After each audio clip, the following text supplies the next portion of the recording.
On a été racheté pour près d'un demi-million de dollars. À l'époque, ça fait comme si j'avais 5 millions de dollars en valeur réelle, tu vois. Je dis, attends, je suis vieux, je suis pas riche et je suis pas blanc. Donc déjà, tu as un problème. Moi, les VC toxiques, j'en veux pas. Dégagez. Donc le mec qui vient me dire j'ai de l'argent, je m'en fous de ton argent. Moi, ce qui m'intéresse, c'est ton network. Moi, je fais une interrogation au VC. Je lui dis, qu'est-ce que tu vas me ramener? Ils sont toujours là quand c'est super joli. Ça monte, ça monte, ça monte. Et c'est là que tu vois les hamars des VC. Moi, en général, quand je lance des boîtes, j'aime bien être dans ce qu'on appelle la zone grise. Toutes les meilleures startups au monde qui ont cartonné, ils ont toujours été limite illégales.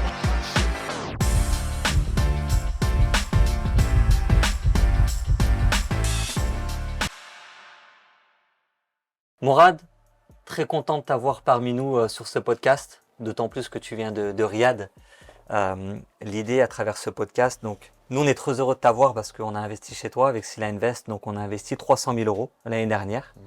Ce qui nous a beaucoup intéressé en investissant chez toi, c'est le projet bien évidemment, que tu nous présenteras juste après, mais surtout le fait d'avoir à nos côtés un entrepreneur qui a déjà fait un exit, qui a déjà revendu une start-up à un grand groupe reconnu mondialement, mais pas qu'une start-up, tu as revendu aussi d'autres entreprises et tu as un profil aussi international. Nous, Français, ici, on est très souvent franco-français et toi qui viens de France à la base, Lille, tu as pu voyager sur plusieurs continents, entreprendre sur plusieurs continents et fédérer autour de toi des très très grands investisseurs, des très très grands entrepreneurs. Donc on est très heureux aujourd'hui de t'avoir sur ce podcast pour pouvoir faire profiter à notre public investisseur de toute ton expérience entrepreneuriale, start-upper, innovation, tech, crypto. L'idée à travers ce podcast-là, c'est que tu nous donnes un maximum de contenu pour les investisseurs qui nous écoutent pour mieux comprendre comment fonctionnent les mécanismes d'investissement. Donc bienvenue à toi, on est ravis de t'accueillir. Si tu peux peut-être te présenter rapidement, présenter un peu ton parcours, ce que tu as fait, et ensuite on arrivera à des sujets un peu plus précis. Oui, barakallahu fik. Déjà, dans un premier temps, salam alaikum wa rahmatullahi wa barakatuh. Merci de m'avoir ici. Je suis très heureux d'être avec un de nos investisseurs, notamment Sila Invest et SWAT. Et encore merci pour l'opportunité. Je ne vais pas trop m'attarder sur moi parce qu'il y a déjà énormément de contenu qui tourne un petit peu dans les social media. Donc, brièvement, je viens de la ville la plus pauvre de France, Roubaix, pas Lille, donc Tourcoing-Roubaix. C'est vrai qu'elle a formé pas mal de billionnaires, Bernard Arnault, les frères Mullier. Donc, c'est vraiment une ville où la pauvreté existe, mais l'entrepreneuriat est dans le sang de cette ville. Dans un premier temps, c'est du fait peut-être qu'il pleut trop souvent, donc on est plus amené soit à partir ou soit à étudier à l'école un peu plus. Ça n'a pas été mon cas. En fin de compte, je suis victime, on va dire, du système éducatif traditionnel où je me suis planté carrément surtout à l'école. J'ai jamais eu mon bac. Donc ça m'a permis un peu de rebondir sur d'autres choses. Ça m'a amené à partir à l'étranger très rapidement pour essayer de trouver d'autres opportunités, notamment les États-Unis où j'ai passé pas mal de temps là-bas et pu reprendre mon éducation. Donc voilà, je viens d'un background assez modeste, ok, et l'entrepreneuriat, je veux dire, était dans le sang depuis le début. Donc dès que je suis arrivé aux États-Unis, bien sûr, je me suis lancé dans les études, mais en même temps dans l'entrepreneuriat, où j'ai fait des différents types de business, coffee shop, les vrais coffee shops, le café, hein, pas autre chose comme à Luxembourg et en Hollande. Donc comme les Starbucks, on va dire. Et ensuite, voilà, de là, exit sur exit, je suis parti à Dubaï. J'ai créé une boîte d'import-export sur Dubaï. De là, je suis parti du physique au digital, ce qui m'a amené à créer la première e-commerce plateforme de la région, un peu comme un eBay de la région du Middle East, et qui a été racheté récemment en 2022. Et voilà, c'était ma première start-up, on va dire, high scaling start-up. Comment ça s'appelait Melto? Melto.com, oui. Melto.com, une start-up un peu comme eBay pour la revente de biens immobiliers d'occasion, c'est ça? Non, c'était un peu de tout. C'était le bon coin digitalisé, avec paiement online, paiement aussi livré. Donc c'était vraiment des produits très très innovants à l'époque, et aussi les private chats, les chats privés, un peu comme WhatsApp. Donc tu avais l'intégration d'une plateforme qui t'aide à prendre une photo avec un WhatsApp privé, sans montrer ton numéro, une possibilité de paiement, ok, et une possibilité de livraison. On parle de ça il y a une dizaine d'années. C'était dans la gray area déjà. Tout était plus ou moins, on ne va pas dire illégal, mais c'était très très innovatif. Donc ça nous risquait beaucoup de choses, même avec le régulateur, les paiements et tout ça. Et voilà. Et donc après, bon, je suis passé dans... Il y a 10 ans, tu montes ça avec ton épouse à ce moment-là? Toujours, ouais. Avec ton épouse, c'est vrai que c'est une aventure familiale où même aux États-Unis, tu entreprends avec ton épouse. Ouais. Et ce projet, tu passes d'un business physique d'ailleurs que tu revends. Ouais. Tu as été racheté ce business-là, ce coffee shop. Ouais. Il est racheté. Tu n'as pas eu peur de partir de Roubaix aux États-Unis. Là-bas, tu fais comment pour développer un network, pour développer un réseau, pour arriver à monter un business et derrière à le revendre? Comment tu développes ton network qui te servira plus tard pour tes business actuels, mais on en reparlera juste après. Comment tu arrives de Roubaix, ville la plus pauvre de France, à monter un business? Dans quelle ville aux États-Unis? On était à Los Angeles, principalement. À Los Angeles. Ouais. Tu montes un business, tu le revends. Comment tu développes ce network? Tu arrives, tu connais personne. Et comment tu fais aujourd'hui pour avoir ce réseau-là autour de toi?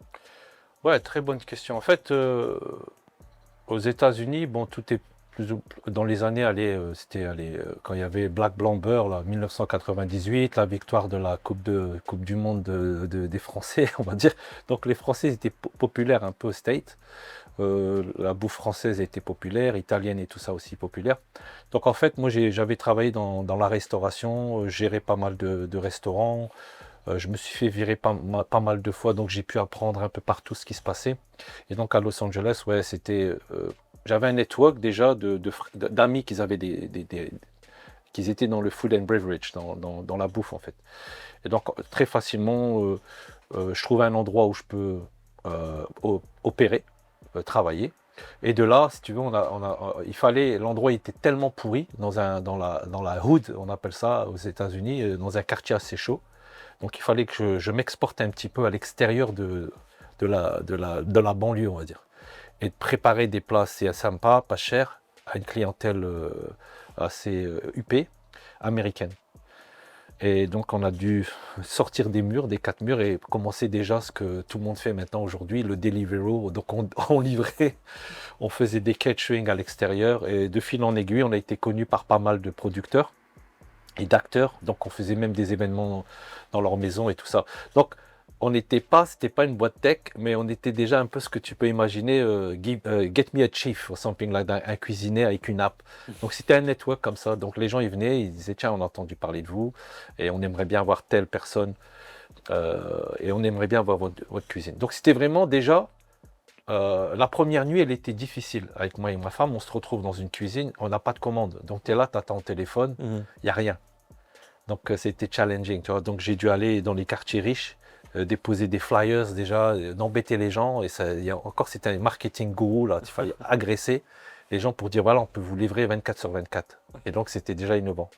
Et de là après on est passé une autre place physique, pareil dans un quartier plus ou moins chaud, on vendait du café et tout ce qui était croissanterie et tout ça, un petit peu les Starbucks. Pareil, on n'avait pas de clients, donc il fallait être innovant, on a fait plein de conneries, par exemple, du genre, on a invité tous les policiers.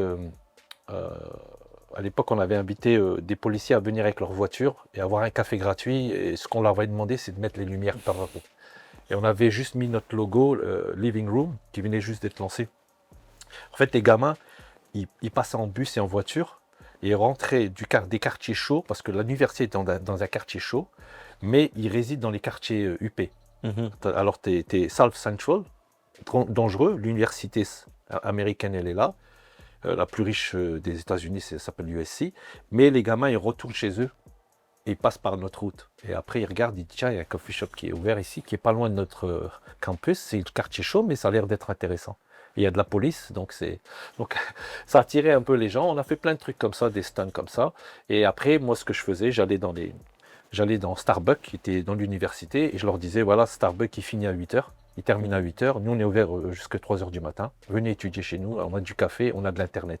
À l'époque, on était les premiers à avoir pas les Wi-Fi, mais on avait les MacBook Donc, Internet, café, boum, on vient. Donc, ouais, tu n'étais pas simplement un entrepreneur, un vrai start-upper qui innove dans les techniques On volait d'acquisition les clients. client et une proposition de valeur supplémentaire par rapport aux acteurs du marché que tu avais bien identifié, Ouais. assez simple mais efficace, et des techniques d'acquisition pour aller chercher les clients, la vente, proposition de valeur, vente, proposition de valeur, vente, Ouais. qui fait qu'au final, ton business, au bout de combien de temps, c'est une success story et tu as une proposition de rachat derrière? Bah, en fait, euh, ce qu'il y avait de marrant, la clientèle qu'on voulait targeter, ils étaient prêts à mettre 5 dollars dans un café. Mhm. D'accord. Mhm. Et nous, ce qui était marrant, c'était que sur le coupon, on mettait café noir. Ok, Et donc, si tu voulais prendre autre chose, tu payais 5 dollars. ok, Donc, en fait, c'était acquisition sans perdre. ok. Donc, on leur disait, là, you have free coffee. Oh, yeah, but coffee, can I? Non.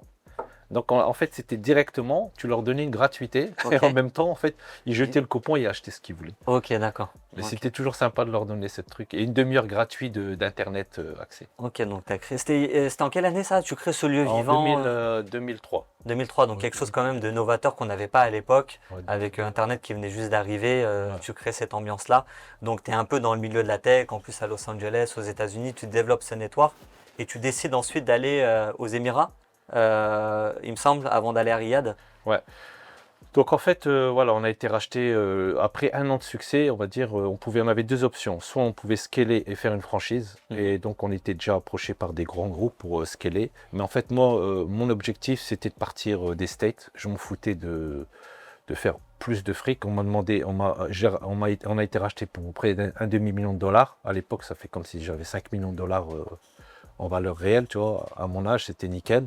Je prends cet argent et je m'en vais aux Émirats, quoi. Ok, et avec cet argent-là, tu montes cette nouvelle boîte, cette nouvelle startup. Ouais, là-bas, j'ai fait un peu de tout. J'ai fait de l'import-export d'abord, entre Paris et voilà, l'Europe, je veux dire, et les Émirats et Singapour. Et de là, après, voilà, en 2013, je lance Melto.com dans la tech, là. Ok. Et pourquoi, en fait, la tech, c'était intéressant? Parce que quand tu ouvres un endroit physique, tu es limité par l'endroit, l'espace, quatre murs. Tu ouvres une manufacture, pareil. C'est plus scalable, mais ça reste 4 murs. En fait, moi, je me disais, tiens, si je veux, my next business, ma prochaine venture, il faut que ce soit digital. Et on rentrait dans le monde du digital et tout ça. Les dot-com, j'avais déjà vécu l'époque des dot-com, mais j'y comprenais rien. C'était, oh, dot-com, on va devenir riche, e-commerce et tout ça. Mais j'y connaissais rien du tout. Et en 2013, justement, je me suis dit, si je veux plus de murs, je veux être dans le cloud. Et en fait, c'était ça. De dire, voilà, j'ai fait toutes les étapes et maintenant, je veux être dans la tech.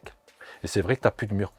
Mais en même temps, tu dépenses énormément d'argent pour pouvoir acquérir les clients. Et après, pour nous, c'était une nouvelle aventure. J'étais connu dans les business réels. Et dans la tech, j'étais un bébé. Personne ne me connaissait. Et comment justement tu arrives, donc un critère hyper important pour tout investisseur, le fait de chercher une entreprise justement qui est fortement scalable, qui n'est pas cantonnée à des murs. Si elle veut grossir, elle n'a pas des budgets qui vont exploser. Comment tu t'en sors justement dans cet univers et comment tu fais justement, comme tu le disais, je passe d'un bébé dans la tech à une boîte qui est rachetée plusieurs millions d'euros, hein, si je ne dis pas de bêtises, plusieurs millions d'euros par Ikea. Comment justement tu arrives à te mettre dans un contexte de boîte qui peut être revendue et plusieurs millions d'euros dans la tech à un grand groupe qu'on connaît tous, Ikea. Ouais. En fait, on a fait tellement d'erreurs que j'arriverai pas à tous les énumérer. Ben déjà, la première chose, c'est quand tu vas et que tu crées une start-up. Ben en fait, une start-up, tu commences à comprendre que c'est pas des boîtes qui te font du revenu direct. En fait, tu dois dépenser, et tu dois malheureusement ou heureusement lever des fonds. Et donc, en fait, tu vas dans Google, tu commences à taper Startup Founder. À mon âge, à l'époque, j'avais 35 ans. Tu cliques, c'est young, jeune, riche, ok, et je sais plus quoi, et qui habite chez maman et papa et qui a un network, tu vois. Young, alors c'est young, jeune, riche et blanc. Tout ce que j'avais pas. Je dis, attends, je suis vieux, je suis pas riche et je suis pas blanc. Donc déjà, tu as un problème. Déjà, Google, il est biased. Donc je dis, bon, comment on va faire pour faire une start-up? Donc après, bon, bien sûr, je contacte des amis à la Silicon Valley, Los Angeles, et tout ça. Je dis, écoutez les mecs, je suis sur un truc de ouf. J'ai créé quelque chose qui va révolutionner l'achat à la vente. Je suis dans un endroit où c'est un océan bleu, donc je peux cartonner. Internet, il vient juste de commencer là-bas. Les applications, elles n'existent même pas. On veut lancer une app qui va cartonner. Donc ils me disent tous, non, c'est pas comme ça et j'écoute personne. Je dis, ouais, mais c'est bon, je vais le faire. Donc, thanks God, alhamdulillah, j'ai trouvé des amis qui m'ont dit, on va créer ta tech et on va te connecter avec des gens qui connaissent le milieu de la tech. Donc la première des choses que j'ai fait, voilà, j'ai commencé à subcontracter une équipe de tech, ok, pour pouvoir lancer mon produit. Et à l'époque, ça coûtait très cher. Donc on a commencé avec ça. J'ai mis de l'argent perso. C'est l'une des... Je ne veux pas dire que c'est une erreur à faire, mais c'est tu valides ton propre rêve. Donc tu peux être fou enough to put all your money in. En fait, la réalité, il faut déjà valider avec des amis, de la famille. C'est pour ça qu'on appelle ça les FFF, Friend, Family, Friends and Fool. Parce que tu peux être sûr de ton idée. Donc tu vas mettre tapis sur ton projet. Et en fin de compte, c'est une idée qu'il n'y a personne qui veut utiliser. Alors, comment tu valides ça? C'est vraiment aller avec les Friends, Family and Fools. Et donc, et valide. Si ton ami te dit, écoute, c'est super, je rentre avec toi, tu as déjà validé ton concept. Si c'est de la famille, oh tiens, c'est tes amis, plus ou moins ils t'aiment bien, ils te connaissent, ils vont te donner un ticket. Parce qu'ils savent que tu as déjà une réputation, LCD, et tout ça. Je peux lui faire confiance. Ça, c'est aussi important. Si moi maintenant je vois un petit jeune qui me dit j'ai levé avec personne dans ma famille, ben, qu'est-ce qui se passe? Même ton frère il t'aime pas. T'as un problème là. Après tu as les fools, les idiots quoi. En fait on dit, c'est les mecs les rêveurs qui disent tiens je vais payer, c'est la start-up et je vais y aller. Donc il faut déjà valider tout ça. Et tout ça j'avais pas. Donc j'ai mis mon propre argent. J'ai commencé à dire tiens je vais le faire tout seul. J'ai besoin de personne. Et je me suis rendu compte que non. Si tu veux scaler, tu es obligé d'ouvrir ton business à un capital plus large. Et c'est là, bien sûr, alhamdoulilah, comme j'étais à Dubaï, il y avait pas mal, il y avait 2-3 VC à l'époque. Même le concept de VC, c'était très très nouveau. Aux États-Unis, on parlait d'une centaine de VC déjà, peut-être plus. Mais au Middle East, on avait 2-3. Donc, première chose que j'ai fait, je dis, bon, il faut que je les rencontre, tac, tac. Donc, tu vas dans les networks. Et donc, en fait, tu regardes le VC comme des gens... très très riches, on va dire, qu'ils ont du power, qu'ils ont de la puissance et tout ça, mais en fait c'est des humains comme toi, il faut les prendre comme ils sont, et donc tu dois essayer de les attirer, de leur parler, et c'était pas évident, il y avait déjà à l'époque 2 ou 3 VC, donc c'est la galère pour prendre un meeting avec un VC. Et comme moi je venais pas d'un milieu favorisé, on va dire, dans le domaine de la tech, souvent c'est quoi, c'est t'es graduate de Stanford, bah ouais t'as un network naturel, c'est bon, t'es graduate de MIT, ou bien tu fais partie, tu es un mec qui a fait les grandes écoles de commerce ou bien qui vient des grands cabinets, McKinsey et tout ça. Et ça, eux, ils ont un network naturel de angels qui vont les aider. Et tout ça, je ne l'avais pas. Donc, il fallait le construire de A à Z. Donc, quand on construit, ben, tu vas te prendre des claques dans la figure. T'es qui, t'es quoi, pam. Donc, j'ai peut-être pris peut-être 100, 200 no. J'allais voir des gens, je fais ça, ok, merci, nice to meet you. Et donc, ils ne prenaient pas au sérieux. Et donc, ils ne nous ont pas pris au sérieux pendant peut-être 1 an, 2 ans. Donc, je me suis retrouvé avec les angels. Les angels, c'était un peu plus facile. Ils étaient plus humains. Et ils regardaient, tiens, qu'est-ce que tu fais? Combien il te faut? Et j'ai commencé à lever avec des angel group ou des angels qui ont fait des tickets de 100 000 euros, tout ça. Jusqu'à un moment où il y a un angel saoudien qui est venu par hasard. Donc, il faut faire du network. Être sympa avec tout le monde, jamais te fâcher avec un no. Quand quelqu'un te dit non, eh ben, tu lui dis merci. À la limite, tu lui demandes pourquoi tu as dit non. Si tu as dit non et qu'il ne te répond pas, ben, lui-même, il ne sait même pas pourquoi il a dit non. D'accord? Souvent, c'est son problème, c'est plus le tien. Donc, il ne faut pas le prendre personnellement. Après, si c'est un gars intelligent, un VC intelligent, il va te dire les raisons pour lesquelles il t'a dit non. Et tu dis, alhamdoulilah, maintenant je sais, je vais réparer A, B, C, D, je vais revenir. Un peu, c'était ça ma ténacité. C'était de ne pas paniquer, de toujours être sympa, de toujours garder un contact courtois, intelligent. Ça, c'est peut-être mon expérience de business à l'époque. J'ai toujours été quelqu'un qui n'est pas content au restaurant, rend-lui son argent, ou lui donne-lui quelque chose d'autre, tu lui serres la main et tu dis sorry about that. Donc, c'était un peu ça. Donc, j'ai toujours été courtois avec tous les mecs parce qu'en fait, une mauvaise histoire te rappelle tout le temps. Donc, aux petits jeunes qui se lancent dans la start-up et tout ça, quand un VC te dit non, ne te fâche pas avec lui. Tu vois, sois sympa avec lui. Donc ouais, c'est important quand nous on va analyser un dossier startup, un investisseur va analyser un dossier startup, c'est de voir comment il se situe dans l'écosystème, comment les gens parlent de lui au présent ou dans le passé pour savoir s'il est plutôt bien vu ou pas, ou pas. Ben, c'est important. Parce que si as une super boîte, moi franchement, pour mon expérience personnelle, si j'ai une super l'occasion d'investir dans une super boîte, mais les fondateurs, c'est comme ils disent, c'est des tordus, ça ne m'intéresse pas. Mhm. Ça m'intéresse pas parce que je sais qu'ils vont se planter dans les prochaines séries. Parce que c'est un long voyage. Et donc, si le mec n'est pas sympa et tout ça, et souvent c'est ce qui se passe. À un moment donné, il se casse la figure. Ben, pour même Uber, par exemple, Kalanick, à un moment donné, parce que du fait de son caractère, même si c'était un top fondeur, ben, il s'est retrouvé à se faire virer de sa boîte carrément. Et c'est ce que tu me disais tout à l'heure que je trouvais hyper intéressant, c'est que dans cet écosystème, on parle beaucoup d'exit, de revente de start-up, mais avant d'arriver à l'exit et à la revente, il y a plusieurs étapes. Une start-up, elle ne lève pas qu'une seule fois des fonds, Ouais. généralement, elle lève en plusieurs phases. Et toi qui as réussi à revendre tes startups, qui est aussi maintenant en position d'investisseur, tu me disais une chose qui est hyper intéressante, c'est que tu demandes à l'entrepreneur quelle est sa roadmap en termes de levée de fonds. Lui, il est en train de faire sa phase en seed, pré-seed. Donc, pour ceux qui ne connaissent pas, c'est les premières phases de levée de fonds. Mhm. Et est-ce que tu lui poses la question, est-ce qu'il a déjà anticipé sa série A et comment il la voit, avec qui, etc. Tu peux nous dire quelques mots dessus? C'est un cheminement en fait. Tu vois, tu vas. Il y a des phases. Si tu es première fois entrepreneur, tu vas te prendre des claques. D'accord? Et en fin de compte, c'est bien de te prendre des claques et de rebondir en fait. Donc la première mission ou la première start-up que tu vas faire, plus ou moins, il y a 99% de chances que tu vas te planter. Mais c'est pas grave. Le fait d'être passé par ces étapes, ça fait de toi une personne multipliée par 10 en termes d'humain. Tu vas passer, c'est comme si moi, il y a des petits jeunes, ils me disent je fais un MBA, t'es un idiot. Si tu veux faire 2 MBA, fais une start-up. T'es payé pour te planter. Donc tu vois, déjà. Donc là, tu vas payer à ton MBA, dépenser ton argent, 2 ans de ta vie, ou je sais pas, 1 an. Là, on te paye. Et bien sûr, fournir un projet, il faut être un gars qui fait son lit le matin, qui attend pas que sa mère... on est d'accord, il faut bosser. Mais au moins, tu as l'opportunité de lancer une boîte. Et tu as des gens qui sont prêts à te supporter.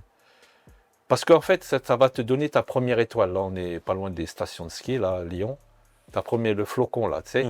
Donc voilà, après, tu passes à la deuxième étape. Tu vas peut-être te planter, tu vas peut-être réussir. Qu'Allah te facilite, que tu réussisses du premier coup, c'est pas évident, mais bon, ça arrive. Donc, de ce fait, tu vas déjà créer un network, en fait, compte. Et les gens, ils vont te connaître.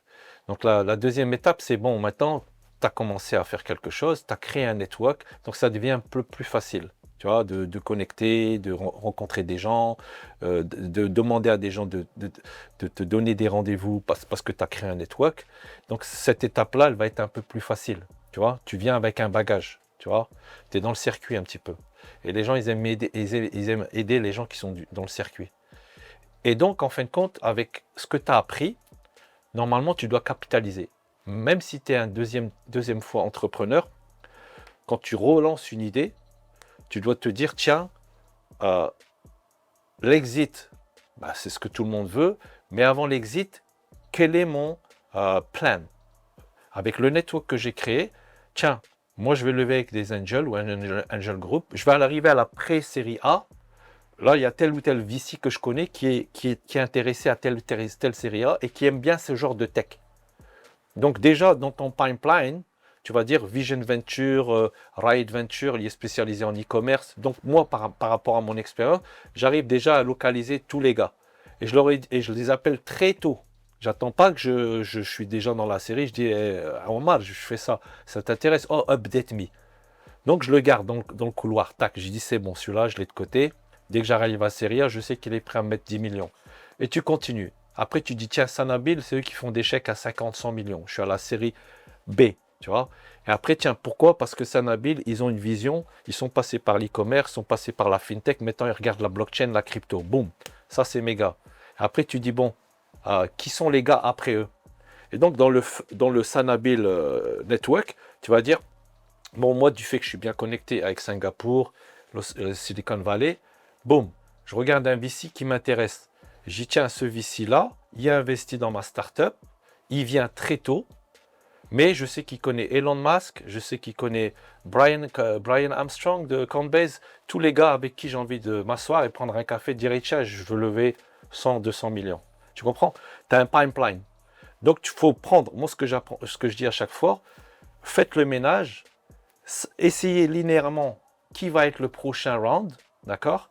Et qui est le bon VC qui va te ramener de la valeur. Moi, les VC toxiques, j'en veux pas. Dégagez. Donc, le mec qui vient me dire j'ai de l'argent, je m'en fous de ton argent. Moi, ce qui m'intéresse, c'est ton network. Et ce que je fais, la plupart des start-upers, ils font les choses à l'envers.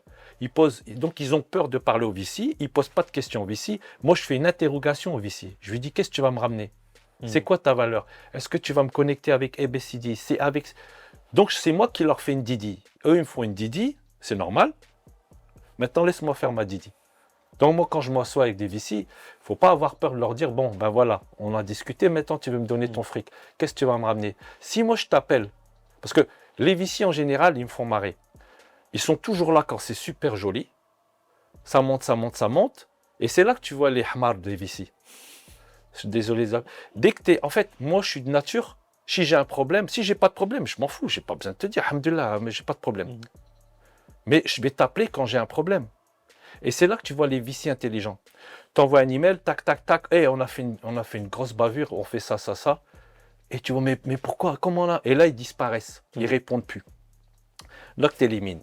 Tu dis ça, il faut les dégager. Ma prochaine levée, j'en veux plus. Donc c'est ça. C'est l'entrepreneur qui m'intéresse.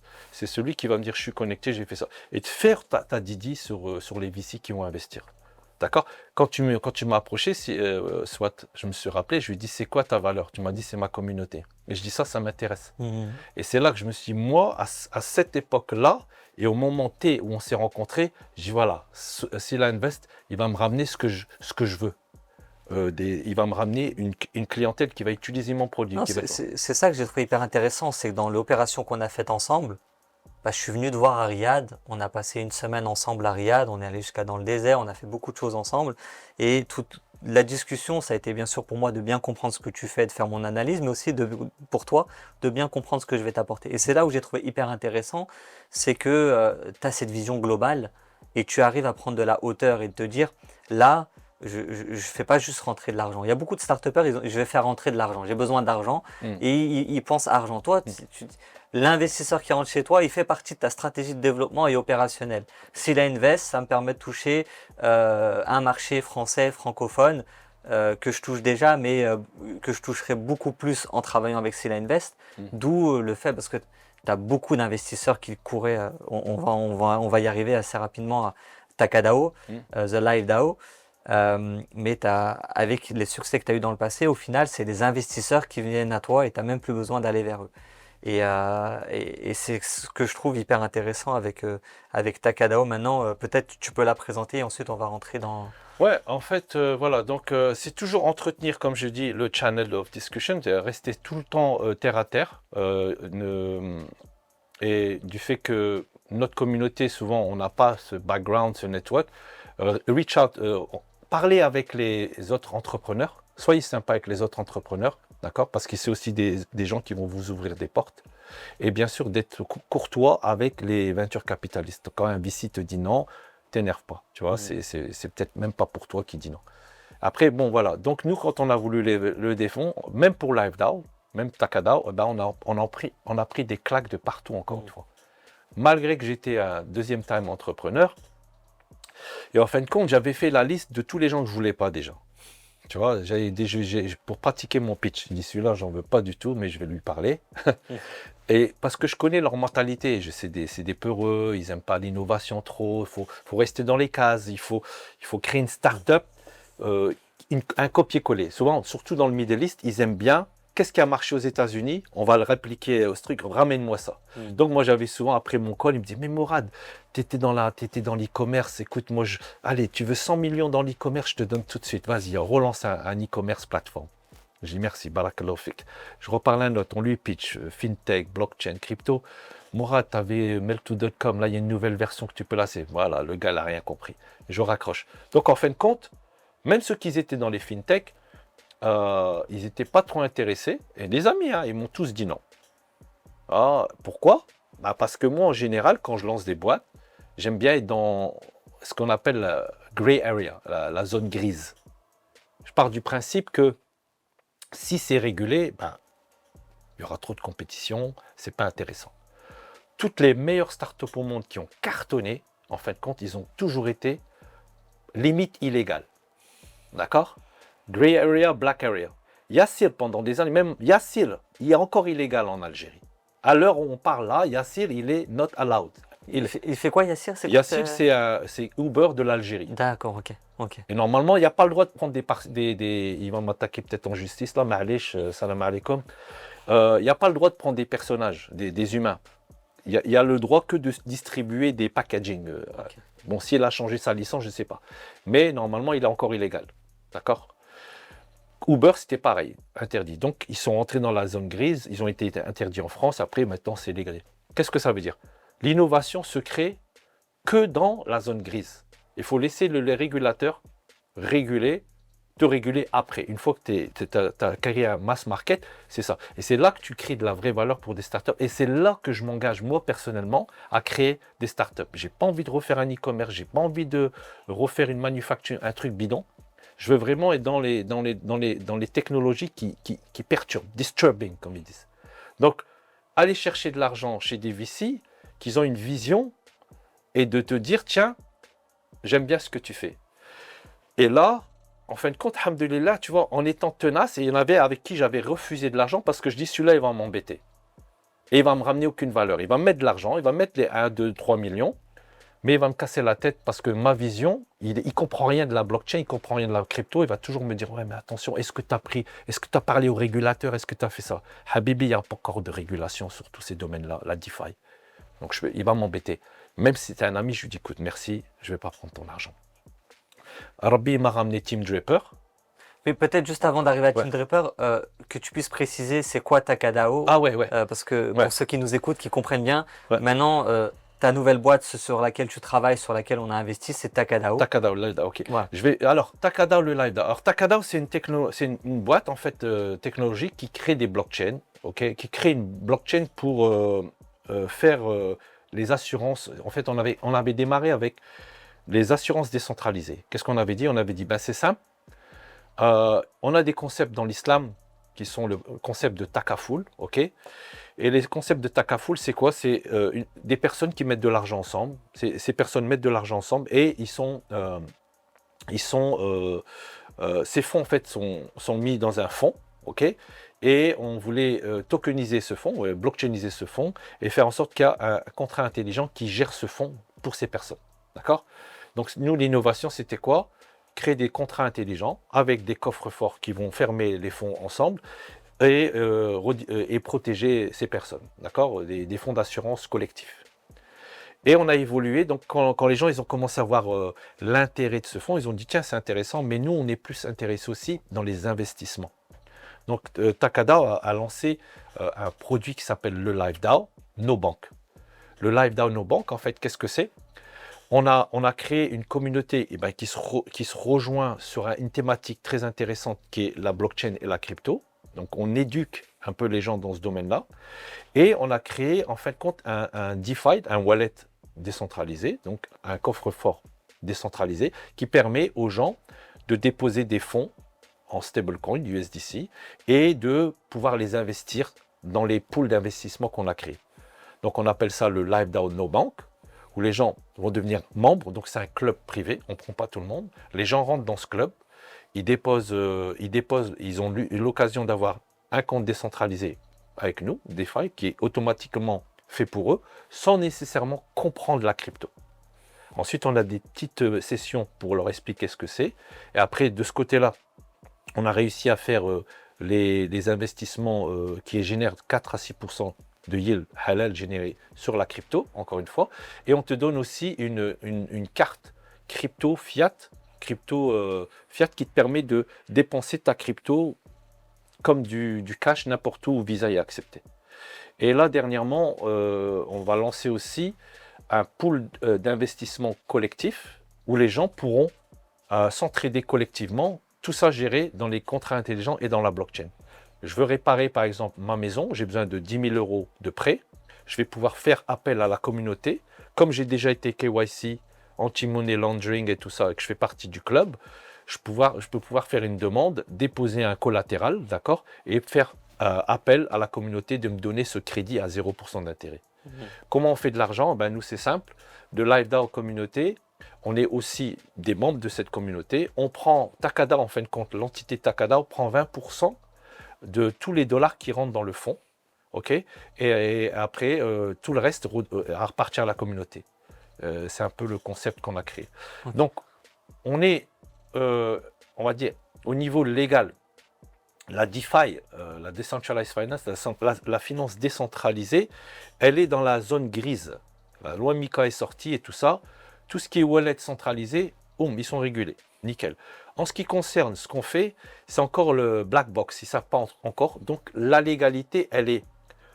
Vous pouvez exister tant que vous n'êtes pas en tant qu'une société centralisée qui détienne les fonds de tout à chacun. Donc, soit il y a le droit d'avoir son compte avec nous et son argent est sur son compte à lui. Si on touche cet argent-là, on doit être régulé. Mais si on ne touche pas ces fonds-là, on rentre dans la légalité. Ensuite, chaque membre doit déclarer ses propres revenus et tout ça.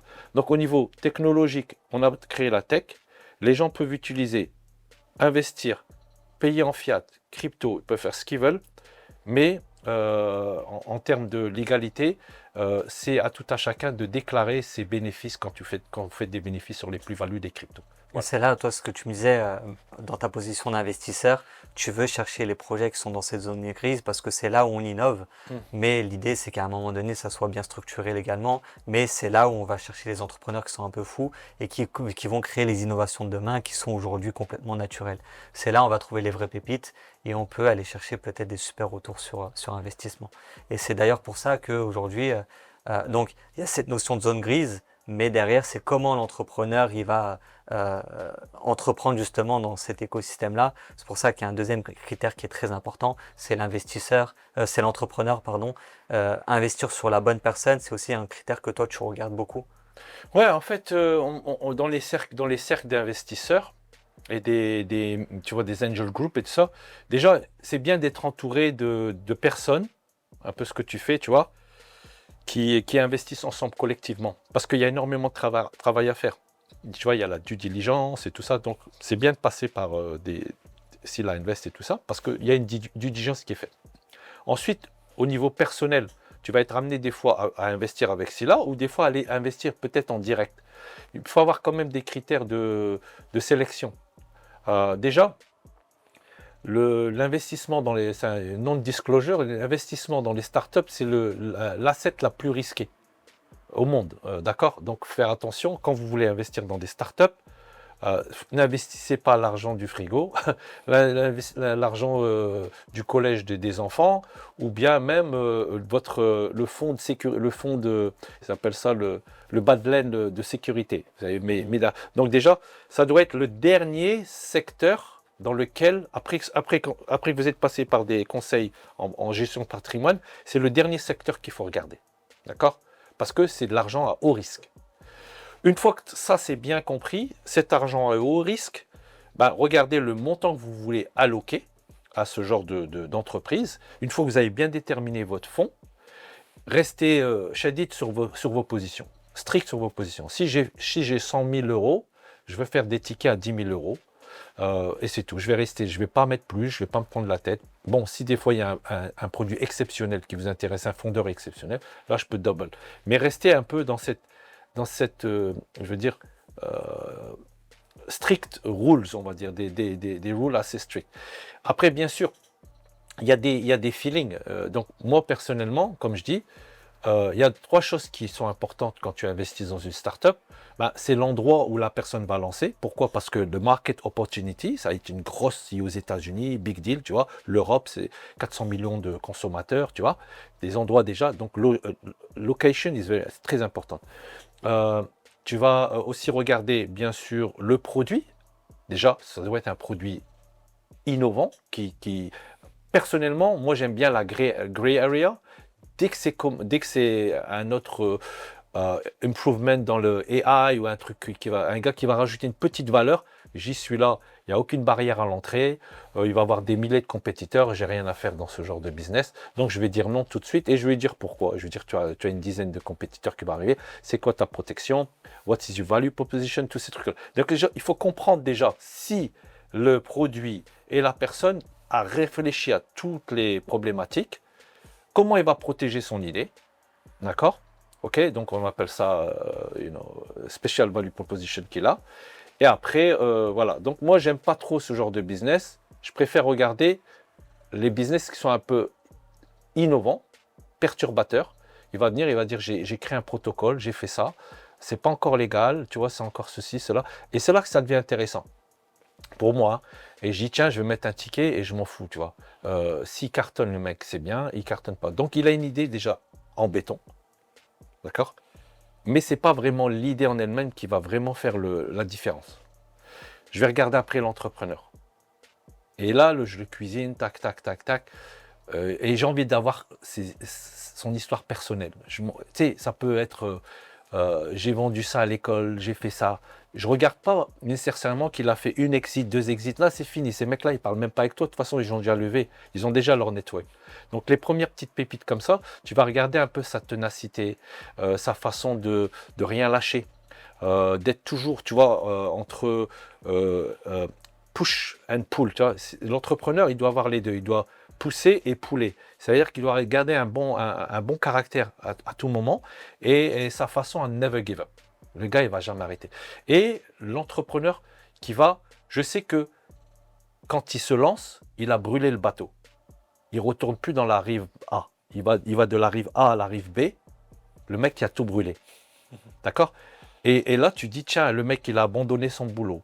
Il a abandonné ça. Le chat, le chien, tout, il a tout fait. Et là, tu sais qu'il est dédié. D'accord? Et c'est dans l'humain, en fait, que tu vas investir. Parce que le principe, il est simple. L'idée, elle va changer. L'endroit, elle va changer. Mais le gars sur lequel tu as investi, il ne va pas changer. Tu investis dans l'humain et tu veux faire en sorte. Et souvent, ce qui se passe, ces mecs-là, ils vont te surprendre. Parce qu'avec l'argent que tu leur as donné, il va pivoter.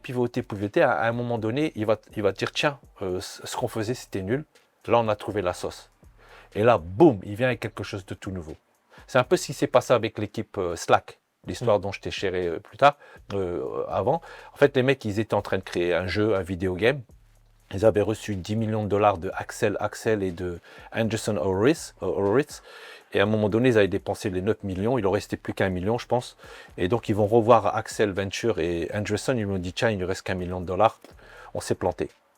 Et le mec, il leur dit, qu'est-ce que vous avez fait pendant ce voyage-là? Qu'est-ce que vous avez appris? Il dit, on a créé une communication interne, un peu comme WhatsApp, mais bien catégorisé. Maintenant, c'est 12 billions de dollars de venture. Ils lui ont dit, garde cet argent et utilise ce produit, lance-le. Donc, en fait, tu vois, d'un jeu vidéo à une chat pour l'emploi, moi, j'étais l'un des premiers à utiliser Slack, en plus, à l'époque, quand ils ont lancé, parce que c'était un truc formidable. Ok. Donc, voilà, l'humain, c'est ce qui est important, tu vois. On investit d'abord sur la personne avant le projet. Et c'est important ce que tu dis, c'est que l'investisseur, il doit comprendre, et c'est important que le pivot dans les startups, c'est quelque chose de complètement normal. Il va investir sur une session pitch qui va être importante, mais c'est important que dans le développement de la startup, l'investisseur, il ne soit pas focalisé sur le pitch qui a été annoncé au départ. L'entrepreneur, il est là pour, avec cet argent, quand il va lever des fonds, apprendre de son marché, le comprendre et réajuster sa stratégie en fonction de la compréhension marché. Et c'est pour ça que le pivot, il ne doit pas être mal perçu, mais au contraire, un entrepreneur qui pivote, il faut que le pivot soit bien fait, bien maîtrisé, bien sûr, mais ce n'est pas forcément un mauvais indicateur. Au contraire, ça peut être un très très bon indicateur. Et l'ensemble de ces enseignements fait qu'aujourd'hui, sur cette nouvelle boîte Takadao, nous, on a eu cet honneur d'investir, mais ce qui est hyper intéressant, c'est qu'au final, on a investi aux côtés de Tim Draper, un des pionniers du private equity de San Francisco, de Wahid Invest, un très très gros fonds aussi d'investissement à l'international. Il y a aussi Hassan VC en Malaisie, si je ne dis pas de bêtises, fonds malaisien. Il y a aussi un fonds japonais qui a investi chez toi et aussi des fonds au Moyen-Orient. Arabie Saoudite, des princes aussi saoudiens qui ont investi chez toi. Donc l'ensemble de cette expérience t'ont permis de fédérer tout ce réseau-là, tout ce network-là, qui font que tu es une boîte à l'international sur beaucoup de continents. Et nous, on est très contents d'avoir rejoint cette aventure. Donc, merci à toi pour cet échange et j'invite tous celles et ceux qui sont intéressés par le sujet de te retrouver sur ton site internet pour en savoir plus et continuer l'aventure. Barakallah fik. Merci à toi. Peut-être un petit mot pour conclure, un dernier conseil pour les investisseurs ou les entrepreneurs qui nous écoutent. Ouais, ben, pour les investisseurs, ben, faites votre due diligence, n'investissez que ce que vous êtes prêt à perdre tout le temps, tu vois. Ce que je dis souvent aussi, c'est il y a des gens qui sont là pour créer des boîtes, ok, et ramener des produits à hot value, tu vois, des produits. Et il y a des gens qui ont du capital, qui ne sont pas nécessairement millionnaires, mais qui ils ont des gros salaires, en fait. Et ces gens intelligents qui ont des gros salaires, en fin de compte, leur capital, il faut qu'ils travaillent pour eux. Ils ont deux choix. Soit ils arrêtent leur boulot et ils créent une start-up, parce que c'est des gens qui peuvent ramener vraiment de la valeur et créer des vraies boîtes. Ou bien, ils investissent dans des mecs comme moi. Et là, en fait, tu as l'avantage de mettre des petits tickets, de diversifier, de mettre des petits tickets sur beaucoup de personnes qui vont te permettre à un moment donné de vraiment faire une exit phénoménale. Oui, parce que ce qui est important de rappeler dans l'investissement en startup, c'est que il faut diversifier. Pourquoi? Parce que sur 10 boîtes, il y en a 7 qui vont mourir. Une ou deux qui vont te ramener l'investissement que tu as mis au départ. Et il y en a une qui va exploser. Ouais. Et celle-ci, elle va te faire x100, x1000. Et là, par contre, tu vas récupérer un super jackpot. Ouais. Donc, c'est un investissement qui est très risqué, mais c'est en même temps le plus rentable des 10 dernières années. Exactement. Donc, investis, mais diversifie. Ne mets pas tout sur une même startup, mais sur 10 boîtes. Et sur ces 10 boîtes, tu en as 7 qui vont mourir, 2 qui vont te ramener ton investissement. Et va chercher la pépite qui va faire ce multiple de x100, x1000. Nous, on espère que ça soit toi, Inch'Allah. que tu fasses partie de ces boîtes qui vont faire ces x100, ces x1000. Qu'est-ce qu'on peut te souhaiter pour la suite du coup? C'est quoi les perspectives pour toi pour la suite? Ben, là, machallah, on est en full growth maintenant. On a créé la solution qui permet justement aux musulmans de préserver justement leur cash et leurs finances, les aider à investir dans des produits Sharia compliance, d'accord, dans notre écosystème, les aider aussi à multiplier les retours avec d'autres investissements qui sont encadrés dans l'écosystème LiveDAO. On parle souvent maintenant de la blockchain et des assets et les tokenisations des real world assets. Donc, on va aussi avoir ce genre de produits qui vont être mis sur notre plateforme. Et peut-être dans le futur, peut-être que le portfolio de Sila Invest pourra être peut-être tokenisé et donner la possibilité de donner aux investisseurs la possibilité d'acheter un token sur toutes les startups que Sila Invest va créer. Donc on est vraiment, on rentre dans le réel maintenant. La tokenisation des assets réels, c'est plus un rêve, c'est une réalité. Donc voilà, donc le LiveDAO, c'est une journée complète. Ceux qui sont intéressés par cette industrie et ce qu'on est en train de faire, on est super heureux de les recevoir. Et bien sûr, les membres de Sila Invest qui nous ont accompagnés, qui nous ont supportés. Encore une fois, merci. Barakallahu fikoum. Merci beaucoup, merci à toi. Et puis on se dit à très vite. Merci. Salam alaikum wa rahmatullahi wa barakatuh.